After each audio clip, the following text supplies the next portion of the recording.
여야가 쟁점 현안을 두고 여전히 대치 중인 가운데 돈봉투 의혹에 코인 논란까지 악재가 겹친 민주당은 쇄신안 마련에 분주한 상태고 국민의힘은 민주당의 각종 악재에 따른 청년층 이탈 표심을 잡는 데 총력을 기울이고 있습니다. 정치권 소식 두 분과 함께 짚어보죠. 조청래 전 여의도 연구원 부원장, 김종욱 전 청와대 행정관 모셨습니다. 어서 오십시오. 네, 안녕하세요. 네, 5월 임시국회 마지막 본회의가 내일 열립니다. 이 대통령이 거부권을 행사한 간호법 재표결이 이루어질 걸로 보이는데요. 이 국민의힘의 이탈표가 없다면 사실상 법안이 폐기 수순이다 이렇게 봐야 됩니까? 그렇죠. 예, 이게 이제 간호법에 대한 대통령의 제2 요구는 국민의힘이 중심이 돼서 당정 간의 협의를 거치고요. 대통령께 건의를 드려서 된 겁니다. 그러니까 이게 이제 최저의원 가반 출석에 출석의원 3분의 2 이상 찬성이 아니면 이게 부결되는 건데 네. 제가 볼 때는 국민의힘에서는 이탈표 없이 다 참여해서 부결될 거라고 보고 있습니다. 네, 이런 악순환이라고 해야 될까요? 본회의 단독 상정 통과 그리고 대통령의 거부권 행사 이런 순환이 이어지고 있거든요. 예, 전 매우 안 좋은 방식이라는 생각이 들고요. 간호법 문제 같은 경우는 제가 알기로 국민의힘은 계속 아니라고 얘기를 합니다만 윤석열 대통령이 대선 후보 당시에 간호법에 대해서 매우 성의 있게 통과시키겠다고 얘기한 사례가 있었고 또 그다음에 대선 캠프에서 정책을 총괄했었던 원희룡 장관 같은 경우는 직접 간호사 협회 사람들을 만나서 간호법을 통과시키겠다고 얘기한 상황이거든요. 이제 그럼에도 불구하고 대선 이전과 대선 이후에 무슨 차이가 있는지 정확히 모르겠다. 이제 여기서 설명이 필요한 거죠. 거부권을 행사하는 이유가 간호법이 얼마나 큰 문제가 있는지에 대한 그리고 과거의 생각과 무엇이 달랐는지에 대한 설명이 제대로 안 된 상황에서 소위 여당과 야당 간의 협의가 안 됐다라는 이유만으로 거부권을 행사한다면 앞으로도 마찬가지입니다만 대통령이 인정하지 않는 법안은 다 거부권 행사하겠다는 얘기밖에 안 되는 상황이거든요. 그럼 국회가 왜 존재하는가? 국회에서 왜 토론을 하는가? 국회에서 왜 협의를 하는가? 어떤 안에 대한 합의를 보려고 하는 것이고 그것이 안 됐을 경우에는 국회는 다수결에 의해서 결정하도록 돼 있는 상황입니다. 이런 부분들을 훼손했을 때 저희 국회에서 얘기되고 있는 저희 의회 민주주의라고 하는 것이 작동할 수 있을 것인가? 좀 앞으로도 마찬가지인데요. 이미 지금 엄포를 놓고 있는 상황이잖아요. 노란 봉투도 마찬가지입니다만 통과되더라도 거부권 행사하겠다고 말씀하신다면 제가 볼 땐 법의 안정성이라는 게 사라지게 되는 것이고 행정 독재로 갈 수 있는 상황이 높기 때문에 앞으로는 좀 그런 일이 없어야 될 것 같은데 반복될 것 같기 때문에 좀 난감한 생각입니다. 네, 앞으로 6월에도 여야 쟁점 법안이 산적해 있는 상황인데 사실 여야 모두 내탁 공방만 하고 있단 말이죠. 지금 간호법 얘기를 하셨는데 지난번에 그 국회 운영위원회에서 대통령 비서실장이 밝힌 바 있습니다. 대통령께서 간호사들의 처우 개선은 약속을 하셨지만 간호법 개정안과 관련된 부분은 공약한 적이 없다라고 말씀을 드렸고요. 그다음에 이 여야 협의 과정에서 예를 들면 간호조무사의 고졸 부분을 삭제하고 간호사법의 법안 명칭을 바꾸자고 국민의힘이 제안을 했을 때 민주당이 한자도 고칠 수 없다라고 하고 거부를 했거든요. 그러니까 이거를 자꾸 무슨 대통령 공약인데 왜 안 지키냐 이렇게 볼 사항은 아니고요. 그다음에 민주당이 문재인 정부 때조차도 나라에 부담이 된다고 해서 통과시키지 못했던 법을 제1당으로서 야당이 되자마자 지금 소나기처럼 쏟아내고 있잖아요. 그게 이제 말하자면 대통령의 거부권 행사를 사실상 유도하는 게 아닌가, 그렇게 해서 부담을 계속 윤석열 정부에게 지우는 게 아닌가 하는 의구심을 떨칠 수가 없습니다. 제가 볼 때는 조금 집권 여당이었을 때의 민주당의 마음으로 와서 좀 균형감을 좀 찾았으면 좋겠다 이 말씀 드립니다. 네, 이 돈봉투 의혹에 연루된 윤관석, 이성만 의원에 대한 체포동의안도 내일 보고가 돼서 6월 10일 표결에 붙여집니다. 그런데 이 분위기를 보니까 그동안 이재명 대표나 이 농래 의원의 사례와는 좀 다르게 가결에 좀 힘이 실리는 듯한 분위기예요. 일단 기본적으로 사건의 파괴력이 좀 큰 편이죠. 다른 사안도 아니고 전당대회에서 아직까지 의혹입니다만 돈봉투가 오갔다라고 하는 부분과 관련해서 국민 여론이 상당히 좀 안 좋은 상황입니다. 이런 어떤 송영길 전 당대표나 이성만, 그다음에 윤관석 의원 같은 경우 무죄를 주장합니다만 무죄를 주장한 내용들을 입증하기까지 시간이 걸리는 상황이고 국민 정서는 이런 일을 벌이고 있는 민주당에 대해서 상당히 좀 안 좋은 상황들이 있기 때문에 이 부분과 관련해서 관련해서 국회의원들이 좀 두 가지를 판단해야 돼. 하나는 이제 국민 정서에 입각했을 때 체포동의안을 가결할 것인가 말 것인가의 문제 하나하고 또 하나는 이제 검찰의 행위 자체가 상당히 정치적인 측면이 많다라는 얘기들이 꽤 있어요.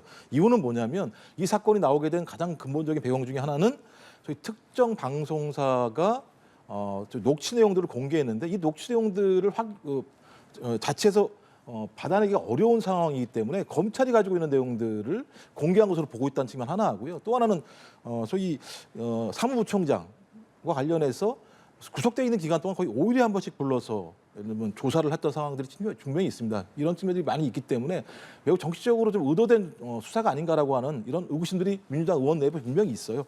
근데 이 두 가지 중에서 민주당 국회의원들이 어떤 판단을 할 것인가는 지켜봐야 되겠습니다만 말씀하신 것처럼 국민정서에 대한 어떤 비판 여론이 매우 높기 때문에 이 문제와 관련해서 민주당에서 해당되는 분들이 다 탈당했습니다만 이분들이 이 문제를 밝힐 수 있는 유일한 방법들은 이제 무죄를 밝히는 방법밖에 없다는 생각이 들고 그 이전에는 이런 국민 정서에 맞게 국회의원들 특히 민주당 같은 경우 가결로 가지 않을까라고 하는 관측들이 좀 높아지는 건 사실인 것 같습니다. 네, 민주당 의원들이 어떤 결정을 내릴까요? 좀 방탄 이미지가 고착화되는 것에 부담을 느끼지 않을까요?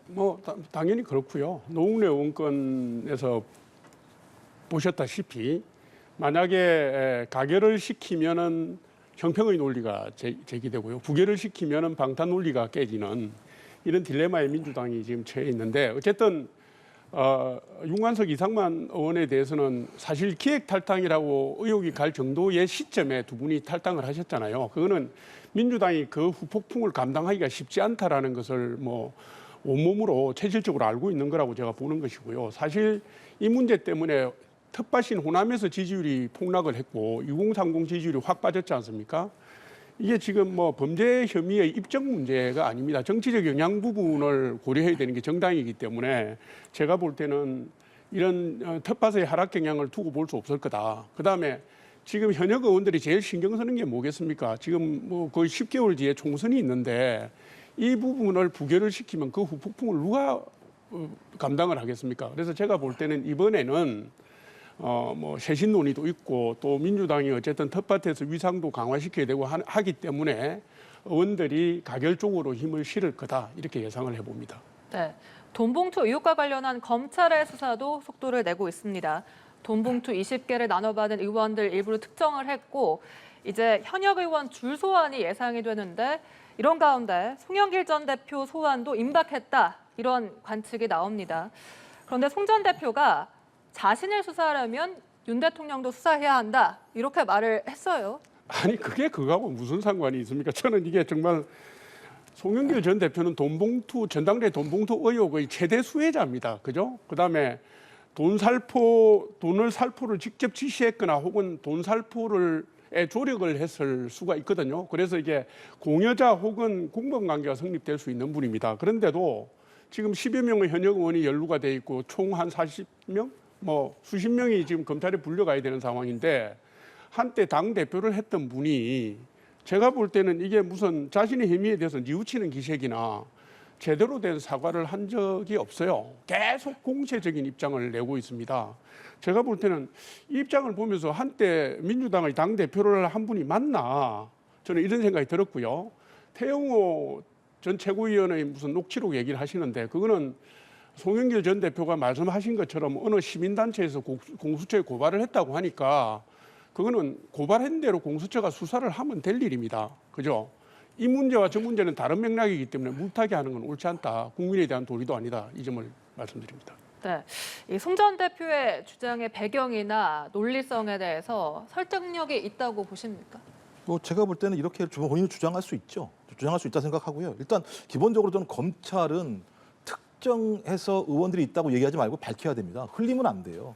흘리게 되면 그 대상이 누군지 모르기 때문에 민주당 전체 의원 자체가 문제가 있다고 판단할 수 있어요. 검찰은 맨날 이런 식이라는 거 하나 하고 송영길 의원은 일관성이 있는 게요. 본인이 프랑스에서 파리에서 이미 사과를 했죠. 그리고 탈당을 했죠. 그다음에 본인은 무죄라고 얘기했고 일관되게 밝히겠다고 얘기했습니다. 그러니까 이제 검찰까지 출두를 본인이 부르지 않았습니다. 갔던 측면이 분명히 있는 건데 그 이유는 그런 거죠. 그러니까 대선 경선이 박빙이니까 이 박빙 상황에서 대의원 의원들에게 놀리는 거죠. 돈봉투를 줘서 본인이 당대표에 당선되도록 하게 했다.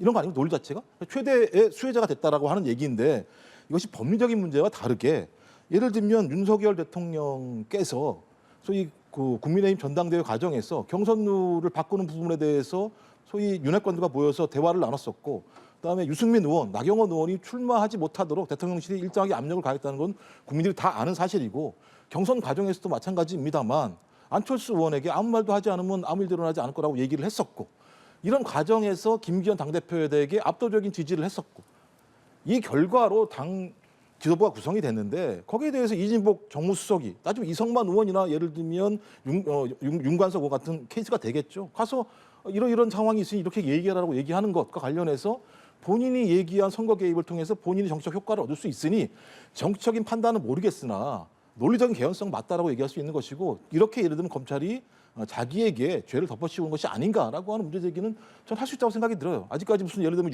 유죄로 확정이 된 상황이 아니고 무죄 추정의 원칙이 있는 상황에서 검찰의 수사를 정치적인 수사로 본다면 검찰의 수사의 논리라고 하는 것이 그렇게 볼 수도 있다라고 하는 측면에서 문제 제기한 것까지 제가 볼 때는 문제가 있다고 얘기하는 건 오히려 더 문제라고 생각을 합니다. 네. 내일 국회 윤리특위에서는 거액의 가상화폐 논란을 일으킨 김남국 의원의 징계안 논의가 됩니다. 이런 가운데 민주당 윤리심판원장이 이런 말을 했어요. 그러니까 국회의원으로서의 근본적인 자격 문제가 될 수 있다. 그러니까 용납해서는 안 된다. 이렇게 비판의 수위를 높였거든요. 그렇다면 윤리위에서 최고 수준의 징계까지 가능하다 보십니까? 제가 볼 때는 위철한 윤리심판원장의 말씀인데요. 네. 말씀의 맥락은 시원하고 옳습니다. 보니까 국회의원 자격이 문제된다. 국민들이 용납해서는 안 된다는 얘기도 있고 당에서 조사를 병행하는 것이 바람직하다. 또 무거운 징계 수위로 결정해야 된다. 말씀하셨는데 민주당 내에서 그렇게 시원한 말씀을 하시는 분이 있다는 게 좀 특이하기도 합니다만은 사실은 이게 지금 윤리심판원장은 국회 윤리특위위원장이 아닙니다. 그리고 지금 민주당이 윤리심판원이 자체 징계를 위한 조사를 할 수 있는 것도 사실상 불가능한 시점이어서 이거는 지금 국회 윤리특위 차원에서 가는 거하고 맥락이 다른 말씀이라는 걸 제가 짚고 싶고요. 지금 국회 윤리특위와 관련해서 숙려기관하고 그다음에 윤리자문위원회 다 하면 80일이 넘는데 민주당 그거 절차대로 다 하겠다는 거잖아요. 그거는 누가 보더라도 여론의 추이를 봐가면서 시간을 끄어가면서 사건의 파장이 가라앉기를 바라는 민주당은 제가 볼 때는 꼼수 의도가 있고요.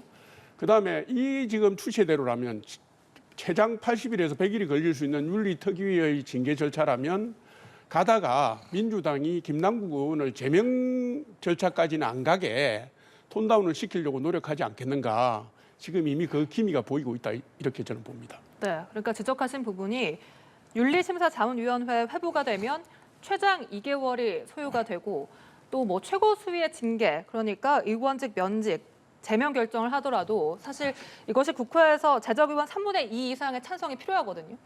제가 볼 때 기본적으로 불가능한 건데 저는 내용이라는 생각이 들어요. 이 부분과 관련해서. 왜냐하면 근거가 있어야 됩니다. 윤리위에서도 예를 들면 제명을 결정할 때에는 제명의 근거, 예를 들면 논리적인 근거나 법적인 근거가 있어야 되는데 지금 김남국 의원 같은 경우는 수사에 착수 제대로 안 된 상황이고 소환해서 부른 적도 한 번도 없는 사안이에요. 그러니까 국민적 공분이 높은 건 알겠습니다. 가상화폐 재산과 관련해서 그 내용의 실체는 정확히 알 수 없습니다만 저희 국회의원직을 가지고 있으면서 그래서 공무를 수행하는 과정에 가상화폐에 거래를 했다라고 하는 부분에 대한 국민적 공분은 알겠고요.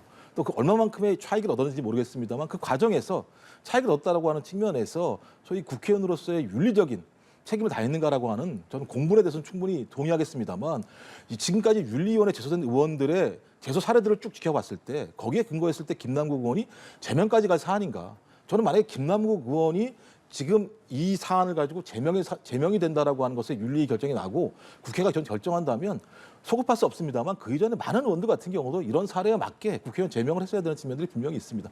저는 국회 윤리위원회가 적어도 자기들 스스로가 지금까지 직무를 갖다가 태만하게 한 게 분명히 많거든요.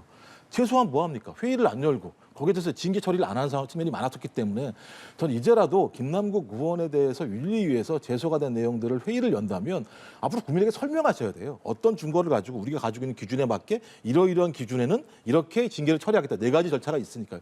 저는 그것 없이 윤리위에서 그런 결정을 할 수도 없을 거라 생각이 들고 또 그런 내용을 가지고 국회의원 3분의 2가 결정을 해서 국회의원을 제명한다? 전 그렇게 되면 그 지역구에 있는 유권자들이 김남국 의원을 선택했던 본인의 투표권에 의해서 국회의원이 됐던 과정에 대해서 다 날아가 버리는 상황이 벌어지기 때문에 이 문제는 저희가 차분히 지켜보고 의회의 어떤 자기의 권능들에 대해서 다시 검토해 볼 사안이지 그냥 매우 분노가 된다고 해서 김남국 의원을 제명하는 것이 맞다라고 하는 건 저는 정치 공세라고 생각합니다. 네. 민주당이 다음 달 2일에 워크숍을 열어서 이 쇄신안을 수립하는데 그런데 좀 당내 계파 갈등이 더 심화되고 있는 듯 보여서요. 합의점을 좀 찾을 수 있겠습니까? 제가 볼 때는 쉽지 않을 거라고 봅니다. 왜냐하면 이 혁신위에 대한 권한 문제 같은 경우는 진짜 민주당을 제대로 혁신하자라고 하는 논지인 건지 아니면 당 내부의 세력 다툼을 통해서 자기들의 세력들의 확장을 위한 도구로 활용하려고 하는 것인지에 대해서 잘 판단이 되지 않은 측면들이 분명히 있기 때문이고요. 저는 이해가 안 되는 게 혁신위에게 정권을 주자라고 하는 얘기는 좀 이해가 안 돼요. 왜냐하면 당원 당규상 비대위에는 줄 수 있습니다. 당 지도부가 공백일 때. 혁신위는 정권을 줄래야 줄 수가 없어요. 정권을 주란 얘기는 뭐냐면 당 지도부가 정치적 결단을 하라는 얘기거든요. 그럼 정치적 결단의 내용이 무엇인지에 대해서 얘기하지 않으면서 무조건 정권을 주라고 얘기하면 어떤 정권을 줘야 되는 거야? 만약에 당 지도부가 좋아, 우리가 생각하는 정권은 이런 거야 라고 줬을 때 만약 이것을 비판하는 사람들이 그 정권 아니야 라고 얘기하게 되면 내부에 계속 논쟁이 붙거든요. 비대위는 정권을 가는다. 당 지도부가 사라지기 때문에 혁신위는 정권을 가질 수 없다. 이미 기구이기 때문에. 그렇다면 의원총회가 민주당의 전체를 포괄하지 않습니다. 의원총회는 의원총회 내부에서 결정을 내려야 돼요. 그리고 당 지도부는 당원들의 얘기를 들어서 결정을 내려야 돼요. 그런 결정 내용을 가지고 당 대표와 당 지도부는 결단을 하는 문제입니다. 그리고 저는 관철시키는 문제라는 생각이 들어서 저는 분명히 파열음이 있을 거라고 생각이 드는데 일방적인 내부의 정권을 주라는 논의보다는 명료하게 혁신위에 권한을 줘서 그 권한에 대해서만큼은 정권을 행사하게 하는 방식으로 가는 게 더 맞다고 생각을 합니다. 네, 그러니까요. 민주당 내 합의점을 찾기가 좀 쉽지는 않아 보이거든요. 네, 저도 그렇게 봅니다.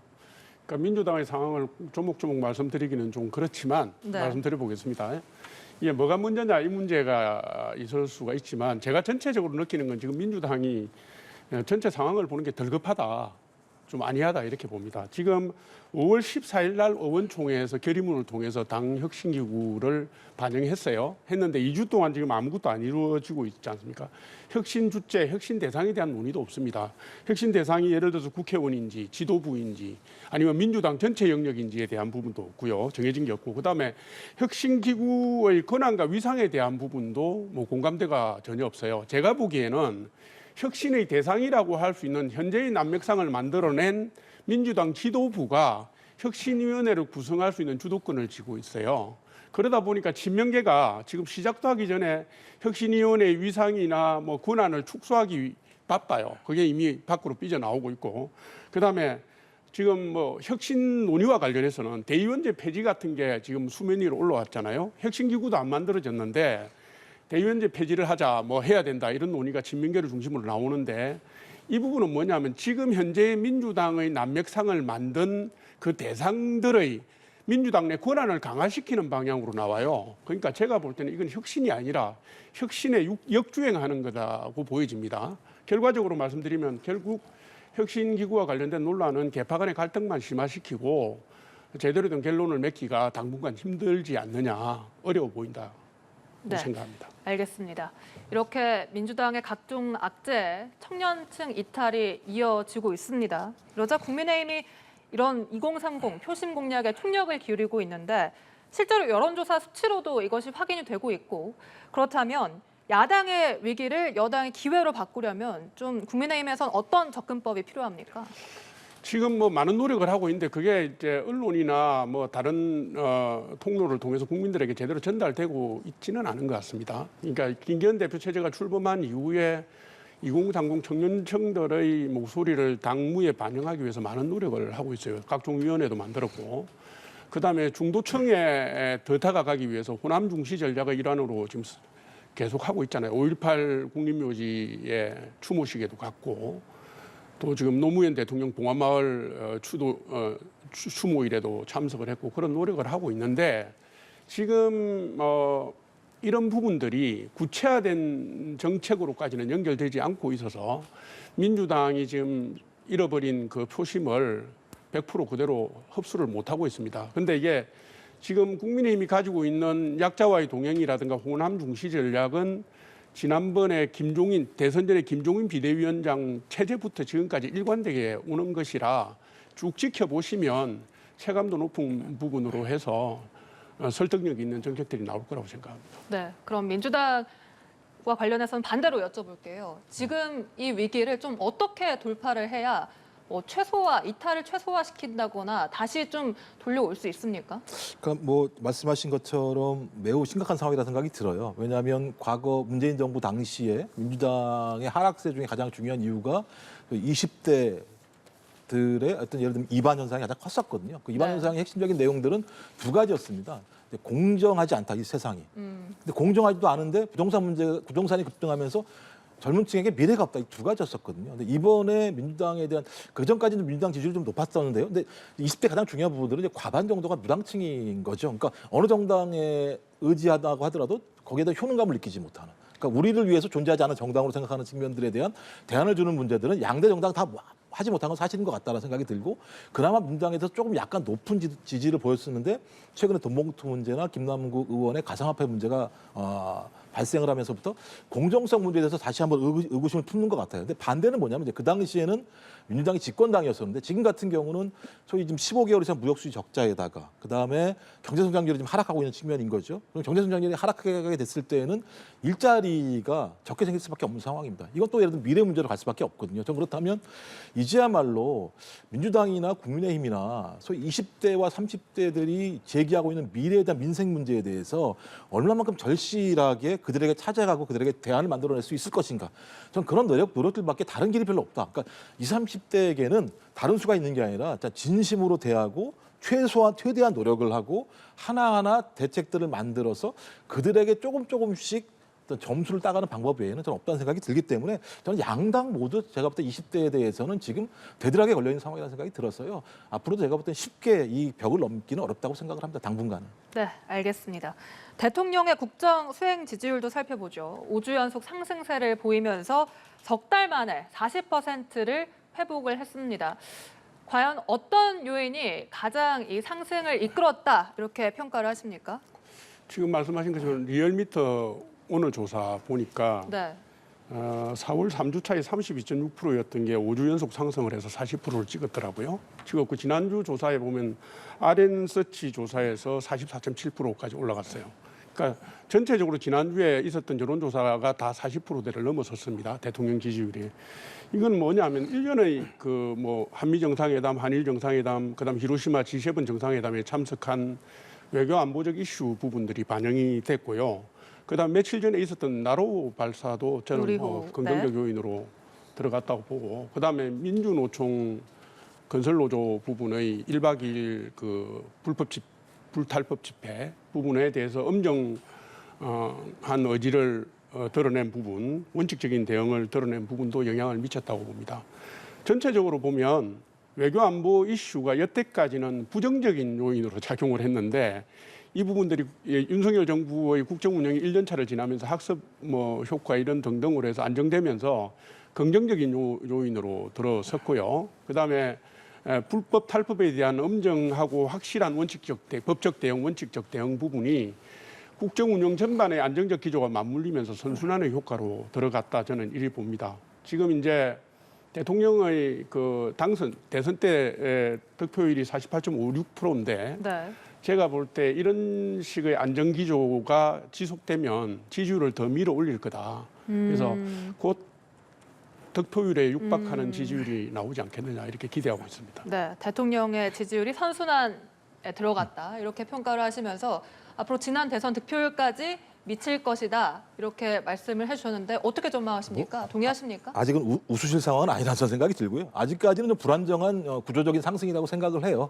왜냐하면 리얼미터가 5주라고 말씀하십니다만 갤럽 같은 경우는 또 오히려 1% 하락한 측면이 분명히 있기 때문에 그러니까 상승 국면은 맞습니다만 이 상승 국면이 구조화됐냐라고 보기는 좀 어려운 측면들이 분명히 있다. 그래서 그 이유는 뭐냐면 계속 윤석열 대통령의 국정 지지율이 낮다 보니까 보수층이 계속 집결한 측면이 분명히 있었고요. 말씀하신 것처럼 최근에 큰 사건 사고가 없었고 이런 측면에서 소위 중도층 같은 경우 계속 들어왔다 나왔다 그러니까 예를 들면 국정 운영을 지지했다, 지지하지 않았다라고 하는 이렇게 왔다 갔다 하는 현상들이 반복적으로 벌어진 측면들이 분명히 있습니다. 이런 측면과 관련해서 그 부분이 일정한 상승 국면을 만들어냈습니다만 이후에 이제 다가올 상황이 뭐냐? 아까 제가 말씀드린 측면이 있습니다만 반도체 문제와 관련해서 어떻게 갈 것인가? 그다음에 후쿠시마 오염수 문제와 관련해서 일본이 어떻게 할 것인가?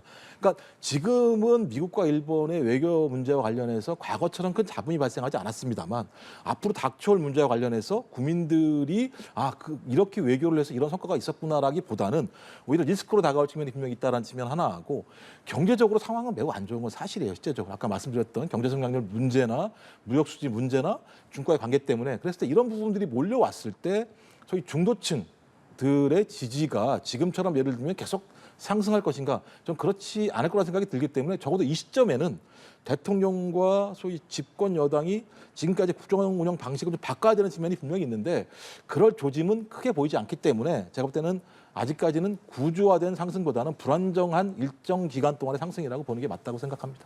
네, 알겠습니다. 지금까지 조청래 전 여의도 연구원 부원장, 김종욱 전 청와대 행정관 두 분과 함께했습니다. 오늘 말씀 고맙습니다.